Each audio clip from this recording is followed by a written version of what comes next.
After a decade of constant warfare, France and Britain signed the Treaty of Amiens in March 1802, bringing the Revolutionary Wars to an end. Amiens called for the withdrawal of British troops from recently conquered colonial territories as well as for assurances to curtail the expansionary goals of the French Republic. With Europe at peace and the economy recovering, Bonaparte's popularity soared to its highest levels under the Consulate, both domestically and abroad. In a new plebiscite during the spring of 1802, the French public came out in huge numbers to approve a constitution that made the Consulate permanent, essentially elevating Bonaparte to dictator for life. Whereas the plebiscite 2 years earlier had brought out 1.5 million people to the polls, the new referendum enticed 3.6 million to go and vote. 72% of all eligible voters. There was no secret ballot in 1802 and few people wanted to openly defy the regime. The constitution gained approval with over 99% of the vote. His broad powers were spelled out in the new constitution. Article 1. The French people name, and the Senate proclaims Napoleon Bonaparte First Consul for life. After 1802, he was generally referred to as Napoleon rather than Bonaparte. The brief peace in Europe allowed Napoleon to focus on French colonies abroad. Saint-Domingue had managed to acquire a high level of political autonomy during the Revolutionary Wars, with Toussaint Louverture installing himself as de facto dictator by 1801. Napoleon saw a chance to re-establish control over the colony when he signed the Treaty of Amiens. In the 18th century, Saint-Domingue had been France's most profitable colony, producing more sugar than all the British West Indies colonies combined. However, during the Revolution, the National Convention voted to abolish slavery in February 1794. Aware of the expenses required to fund his wars in Europe, Napoleon made the decision to reinstate slavery in all French Caribbean colonies.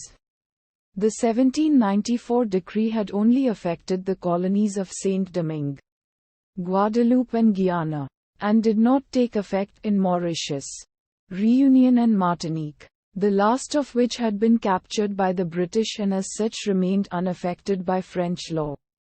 In Guadeloupe slavery had been abolished, and its ban violently enforced by Victor Hugo against opposition from slaveholders thanks to the 1794 law.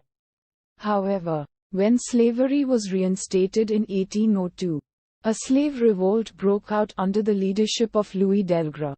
The resulting law of the 20th of May had the express purpose of reinstating slavery in Saint-Domingue, Guadeloupe and French Guiana, and restored slavery throughout most of the French colonial empire, excluding Saint-Domingue, for another half a century, while the French transatlantic slave trade continued for another 20 years.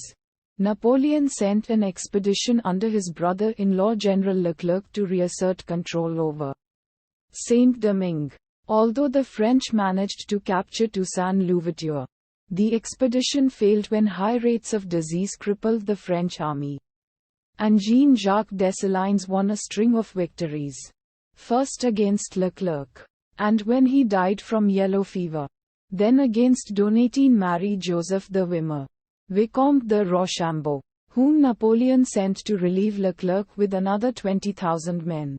In May 1803, Napoleon acknowledged defeat, and the last 8,000 French troops left the island and the slaves proclaimed an independent republic that they called Haiti in 1804. In the process, Dessalines became arguably the most successful military commander in the struggle against Napoleonic France. Seeing the failure of his efforts in Haiti, Napoleon decided in 1803 to sell the Louisiana Territory to the United States, instantly doubling the size of the U.S.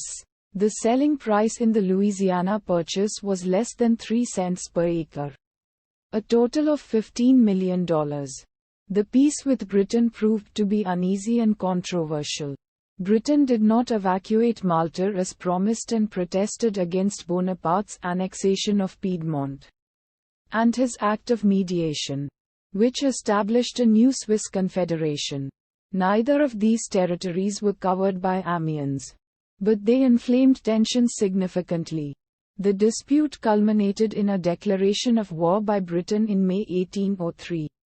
Napoleon responded by reassembling the invasion camp at Boulogne and declaring that every British male between 18 and 60 years old in France and its dependencies to be arrested as a prisoner of war.